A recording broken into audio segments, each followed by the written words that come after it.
Muito obrigado. Muito obrigado, Leonardo. Ótimo nome. Eu queria dar sequência ao evento, convidando aqui ao palco Alan Borges, gerente executivo da ESG da SEDAI. Uma salva de palmas para o Alan. E aí? Isso aqui está funcionando para não acontecer comigo o que aconteceu com ele? Vamos ver. Tá. Então deixa aqui na capa. Gente, primeiro eu já quero quebrar um pouco o gelo e dizer para cada um e cada uma aqui que vocês tenham paciência comigo, porque eu sou hiperativo e todo hiperativo tem um defeitozinho de fabricação, eu me incluo nesse defeitozinho. Então vocês podem correr alguns riscos. O primeiro, de repente eu acabar antes do tempo, no descompasso com as apresentações, ou esticar demais e falar 3 horas e meia e ocupar o espaço dos meus colegas. Mas brincadeiras à parte, nós estamos vindo numa bateria desde a nossa engenheira, Maíra, que apresentou o programa do Novo Guandu. E eu diria que, do ponto de vista da nossa bateria de apresentações até aqui, se vocês repararem, ela tem uma estratégia encadeada, que é uma discussão objetiva e estratégica do desenvolvimento da SEDAI pós a concessão do saneamento, que é a capacidade da SEDAI construir uma agenda de governança corporativa, social e ambiental absolutamente articulada, sem praticar lavagem verde, lavagem social ou pinkwashing. O que isso significa do ponto de vista pragmático e, acima de tudo, do ponto de vista de legado para uma companhia que tem 47 anos de existência e no dia 1º de agosto fará 48. Isso significa que nós estamos pensando a SEDAI para mais 50 anos. E o marco legal do saneamento nos proporcionou essa ativação, nos proporcionou essa reflexão, à medida em que a gente fica com uma responsabilidade consequente, uma responsabilidade socioambiental, que é produzir água de muita qualidade com abundância para que as concessionárias possam fazer uma distribuição consequente e segura para a segurança hídrica da população do estado do Rio de Janeiro. E no nosso entendimento, segurança hídrica, nesse novo momento que a SEDAI vem passando, de atualização dos seus negócios, é a combinação intrínseca, ou seja, não desarticulada, é importante sublinhar isso, da engenharia cinza com as soluções baseadas na natureza da engenharia ambiental. Isso sem perder de vista a agenda transversal e holística de um trabalho social de desenvolvimento territorial inclusivo.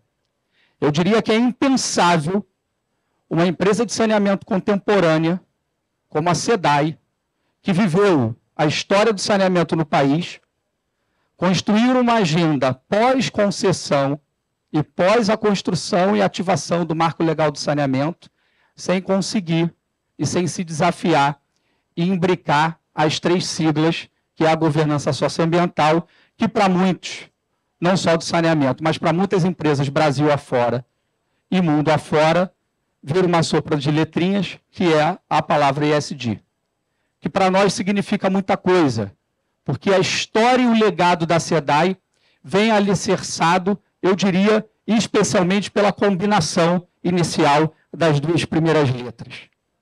Não é por acaso que quando a palavra ESG começa a ser dialogada no planeta como uma nova forma de capitalismo consciente de stakeholders, a SEDAI já tinha o seu programa Replantando Vida estruturado e articulado, o S do social, que pouquíssimas empresas sabem trabalhar, e o E do ambiental. Maior programa, eu diria, já visto e experimentado no estado do Rio de Janeiro e Brasil afora, que combina restauração ambiental com progressão e remissão de penas de pessoas que estão em absoluto conflito com a lei.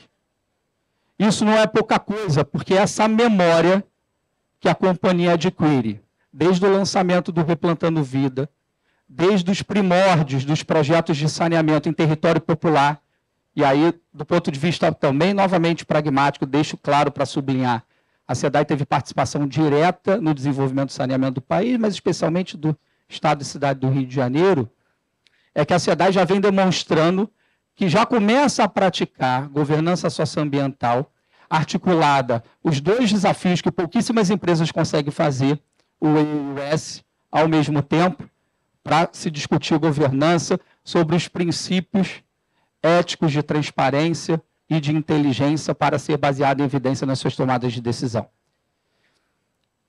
A partir de 2023, a companhia precisa dar uma nova guinada. Na sua troca de gestão, ela cria uma área de concentração ESG para que a gente consiga pensar a companhia e permear dentro da companhia nas suas mais variadas camadas. Isso significa conseguir chegar na área operacional mais distante da região metropolitana do Rio de Janeiro, princípios de governança socioambiental que privilegiem a boa ambiência profissional, uma captação responsável, que polua quase nada, e especialmente se desafie para não poluir e não desperdiçar os recursos naturais, e, acima de tudo, entregue para a sociedade um plano estratégico para que ela consiga viver mais 50 anos e desenvolver o Estado do Rio de Janeiro, porque nós entendemos que nós somos prestadores de serviços para a população do Estado do Rio de Janeiro. Então, logo, como o Estado do Rio de Janeiro é acionista majoritário, somos agente direto do desenvolvimento estratégico, econômico e social da população. E, nesse sentido, onde nós estamos e qual foi a metodologia conceitual que nós adotamos na companhia? Todo mundo conhece a ABNT, é mundialmente no Brasil inteiro ela é conhecida. Para aqueles que se desafiam para uma carreira acadêmica, precisa seguir esse regramento. Para aqueles que estão na engenharia, na arquitetura, na engenharia ambiental, na engenharia florestal, também se desafiam a se submeter a uma série desses regramentos. E a ABNT lançou há pouco, no ano de 2022, o que ela chama de ABNT 2030, que é uma régua que matricia os estágios que uma empresa que queira se desafiar metodologicamente para conseguir ter uma área ESG consequente, articulada e integrada, mas, acima de tudo, baseada em evidências e vivências, consiga medir o seu progresso para não praticar greenwashing, o que acaba acontecendo com muitas empresas Brasil afora. Então, nós temos do estágio elementar ao estágio transformador. O nosso desafio é conseguir chegar aqui. Eu diria que as maiores empresas do país que já têm um acúmulo quase que centenário, pouquíssimas são aquelas que estão no estágio 5, e nós queremos trilhar esse caminho para conseguir chegar, quem sabe, daqui a 50 anos e conseguir dizer que nós estamos no estágio absolutamente transformador e que a nossa pegada de carbono ela já é negativa, que as nossas relações humanas de ambiência profissional não permite e coíbe e previne o machismo, a misoginia, o racismo, e que as nossas intervenções, sejam do Novo Guandu ou de outras engenharias e soluções baseadas na natureza ou baseadas na engenharia cinza, elas sejam customizadas a partir de um diagnóstico que é socioterritorial, que é de viabilidade técnica, viabilidade econômica, mas também ambiental, intrinsecamente ligado ao social. Porque há 40 anos atrás, para se fazer um poço de petróleo, para se instalar uma plataforma ou se instalar uma exploração, você só precisava do estudo técnico de viabilidade. Depois veio o estudo técnico de viabilidade econômica. E agora não é possível não ter viabilidade econômica, ambiental e social. E por isso é indissociável pensar uma companhia do tamanho da SEDAI ou de todas as companhias de saneamento no Brasil sem ter o ESG absolutamente articulado. Isso significa, e aí a minha hiperatividade tem que me obrigar a fazer umas consultas do meu manuscrito, porque eu não consigo ficar enquadrado numa tela, né? Tem gente que diz que precisa pensar fora da caixa. Eu não me permito tentar entrar na caixa, mas tem que ter apresentação, porque é a regra do Congresso. Eu gosto de ir falando, como eu só estou com 4 minutos, eu gosto de ir falando e tentar consumir o máximo de minutos possível, alargando o pensamento e sendo uma espécie de prosa com cada um e cada uma de vocês. Então, do ponto de vista pragmático e também da formulação, meu colega que me antecedeu apresentou uma hipótese e um programa ao mesmo tempo, uma hipótese problema e um programa a ser desenvolvido pela companhia de saneamento rural. O saneamento rural, ele é ESG. Literalmente. Porque significa atender as populações mais vulneráveis do estado do Rio de Janeiro e ter este olhar, que não é porque está no campo, que as emergências das metrópoles e das megalópolis se sobrepõem à necessidade do morador que está no campo, produzindo lá a sua agricultura familiar. Só que essa nossa operação, ela precisa estar sendo construída a partir de alguns propósitos. Então, por que a gente desejou, sob a liderança do nosso presidente Aguinaldo Balão e dos diretores executivos da empresa, implantar uma área de concentração ESG?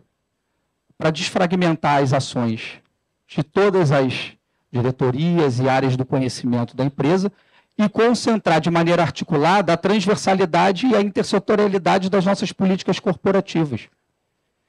E eu tive no congresso da ABS em BH, teve alguns exemplos das empresas de saneamento que me trouxeram a reflexão. Que financiavam uma série de programas e projetos e que, por vezes, não sabiam nem quais foram os primeiros programas e projetos socioambientais que elas financiavam e continuavam financiando e retroalimentando o financiamento ao longo do tempo. O que isso significa do ponto de vista ainda mais estratégico? Que a gente não está medindo o nosso impacto de resultado na vida das pessoas e no meio ambiente. Então, eu diria que a gente precisava construir e convidar o Congresso da ABS a refletir, já que nós estamos falando de território popular, favela, área informal, convidar para fazermos ESG de verdade. E ESG de verdade significa ter escutativa de todas as partes interessadas. Por exemplo, fica o convite e a proposta para o nosso presidente Miguel, que nós precisamos ter morador de favela aqui discutindo conosco. É um congresso de área informal. Então precisa ter o lugar de fala assegurado. Porque esse lugar de fala vai nos aprimorar e nos trazer, numa perspectiva pedagógica, a percepção de sair do Olimpo e ir para o chão da realidade. E nesse chão da realidade, basear as nossas soluções de engenharia, seja engenharia verde ou engenharia cinza, a partir da criatividade e da necessidade objetiva das pessoas e do território, conhecendo essas dimensões, tendo o diagnóstico preciso para que a política pública, sejam das empresas públicas ou das empresas que não são públicas, mas que prestam serviço público, sejam de fato baseados em evidência, mas não desprezando ou menosprezando as vivências dos sujeitos e das comunidades e dos territórios.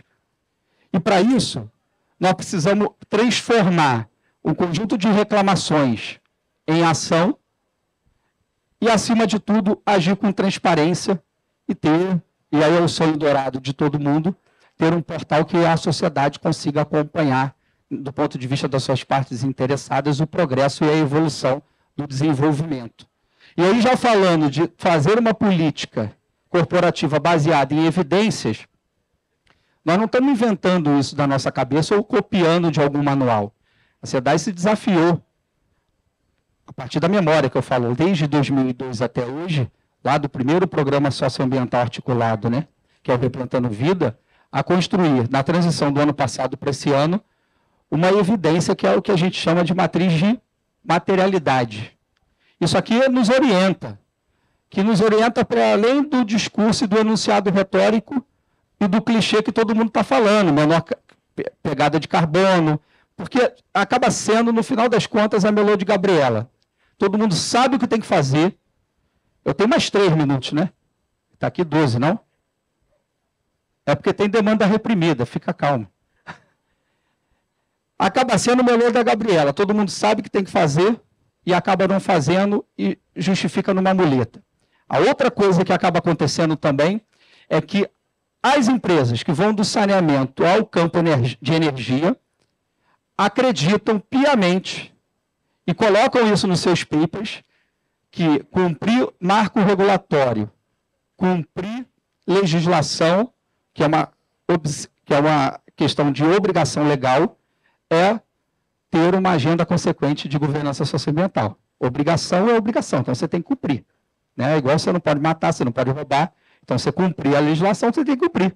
Então, não é, eu diria, uma solução baseada em evidência a partir de uma pesquisa empírica com seus stakeholders que conseguem nos dizer que a gente precisa melhorar o nosso uso racional da água, fazer investimentos em expansão nas melhorias das nossas infraestruturas e também expandir a nossa pegada socioambiental, porque precisa chegar aqui, lá nas comportas do Guandu, que o nosso diretor Daniel Okumura vai falar de segurança hídrica daqui a algumas horas, precisa chegar água mais limpa, com mais abundância nas nossas comportas, para que ele consiga produzir água em maior volume para distribuir para as concessionárias. Se eu não cuidar do backstage, não vai funcionar. E aí, nesse sentido, nós fizemos alguns pactos com a sociedade, e eu vou passando, porque senão daqui a pouco eles vão... Aí, me cortou ali, então tem mais 10 minutos. Nós temos aqui um portfólio de programas que a companhia vem se desafiando. O primeiro, nós lançamos há um mês atrás, que é o desafio de fazer a restauração socioambiental, não é só ambiental, do corredor de recarga hídrica mais importante do nosso rio artificial, que se chama o Rio Guandu. Significa restaurar a Serra do Tinguá-Bocaina com meta pragmática até 2030 e meta mais pragmática ainda até 2050, porque nós precisamos também acompanhar o plano de desenvolvimento do Estado. Se nós temos a Floresta do Amanhã, a gente precisa ajudar a colocar componentes na Floresta do Amanhã, porque a Floresta do Amanhã tem que acontecer. E aqui, no corredor Tinguá-Bocaina, precisa ter mais volume de água, porque quem planta floresta colhe água. E aí o Daniel, nosso diretor de saneamento, vai conseguir tratar a água com mais qualidade, vai chegar uma água, que é o nosso sonho de classe especial, quem sabe lá. E se a gente não tiver essa inspiração, nunca chegará a classe especial nas nossas comportas. Absolutamente. Eu vou passar rapidinho, porque eu quero convidar vocês para conhecer o programa Tinguá-Bocaina, e assim eu vou cumprir os 15 minutos, tolhindo toda a minha hiperatividade, vou passar mal aqui por conta da organização do programa, aqui dos nossos debates, que tem que me fazer ficar enquadrado na caixinha do tempo. Eu não sei só como é que faz para fazer isso aqui. É aqui? Apertar o play. Aí eu não sei, se eu passar mais uma vez... É porque se eu passar, vai mais um, não? Vamos ver. Aí, passou, tá vendo? Não, tá sim. Tá sim, testei no meu computador. O que você pode fazer, que aqui a gente vai no contra-rega toda hora. Você... Aí, foi. Sucesso.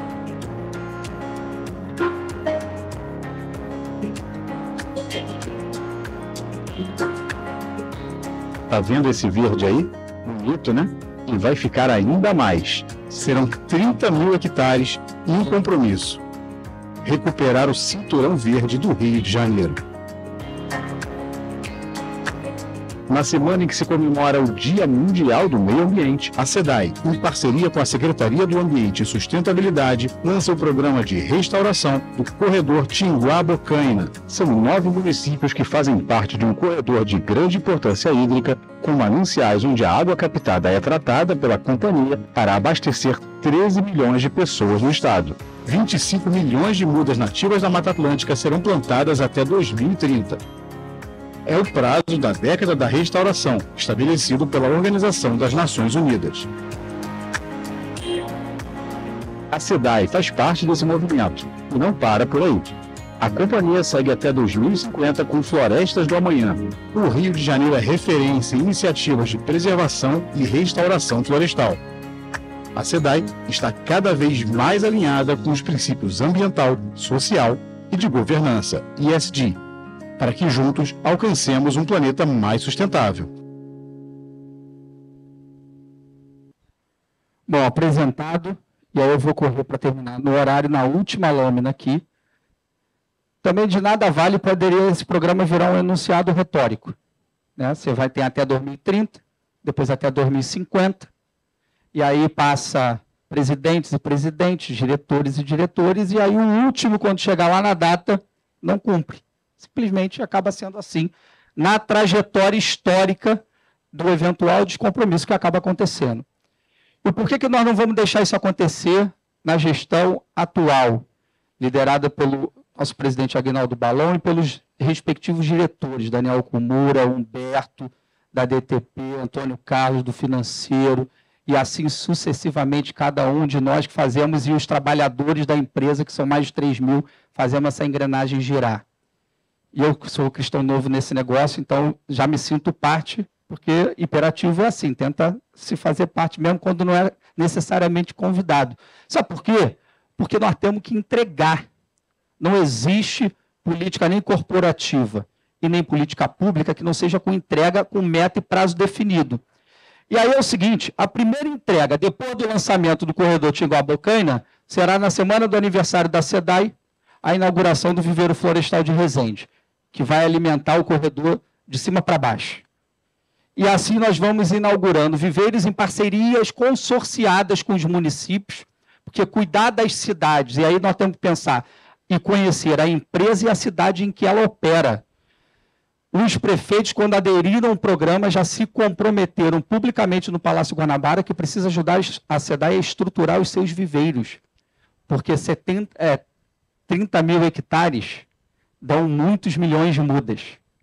E para dar muitos milhões de mudas, a gente precisa de um consórcio de governança socioambiental com Estado, governo, sociedade e sociedade civil organizada. Por isso que a TNC está monitorando, ou seja, uma espécie de controle externo das nossas ações. E no painel da TNC, vocês vão conseguir acompanhar cada evolução, que vai da inauguração do viveiro. E esse viveiro ele não fica em Resende, em qualquer lugar de Resende, não. Para aqueles que não conhecem o método da SEDAI. Esse viveiro fica dentro de um presídio. Esse é o método da SEDAI. É o método de fazer ambiental imbricado com social. Para nós, o viveiro tem que ser dentro do presídio. E o trabalhador que é contratado pela empresa entrega o valor do seu trabalho, entrega valor social para o meio ambiente, para melhorar a nossa recarga hídrica, e nós contribuímos com uma janela de oportunidade para que ele tenha uma porta de saída mais consequente, com um trabalho, com uma habilidade, uma consequência já adquirida pelo ciclo de estímulo social e ambiental da companhia. Então tem método. E a ESG não pode, eu convido cada um dos senhores e das senhoras a disputar essa agenda que é contemporânea, que é difícil de se articular, mas que ela não é tão complicada de se implementar. Eu diria que não é de boa vontade que a gente consegue implementar ela. Mas isso tudo só está podendo acontecer porque todo o boarding da empresa, todos os diretores executivos toparam, se desafiaram e cada um ajudou a escrever um pouquinho do método, a cortar, a tirar. Isso significa muito, porque isso significa que a empresa tem maturidade e quer avançar para um novo patamar. Então, essas são as nossas entregas, eu diria, até socioambientais, até o dia 31 de dezembro. Se deixar a nossa hiperatividade falar, se o presidente e o diretor financeiro também deixar também os cofres à nossa disposição, a gente entrega um pouquinho mais, viu, presidente? Aí fica aqui também um convite para você liberar mais orçamento. Mas brincadeiras à parte, vocês reparem que toda a nossa estratégia ela está combinada do social com o ambiental e com o monitoramento de governança e transparência, accountability a todo instante. Significa transparência de ponta a ponta, chamando a sociedade civil para dialogar conosco. Muito obrigado a todos e todas e desculpe passar por tanto tempo além do meu limite. Viu, Leonardo? Aí, como você é comediante, você vai fazer uma comédia aqui no final e vai ficar tudo bem, porque nós temos que implantar a pauta ESG para o nosso negócio SEDAI, que é garantir e assegurar a soberania hídrica para a população do Rio de Janeiro. A água é o melhor alimento e o mais saudável, o mais seguro para bancar e sustentar a existência humana. E por isso nós queremos uma SEDAI por mais 50 anos, você não faça piada, e por mais do que isso, nós queríamos mais alguns minutinhos. Mas não dá, eu tenho que te deixar falar. Boa tarde a todos e a todas.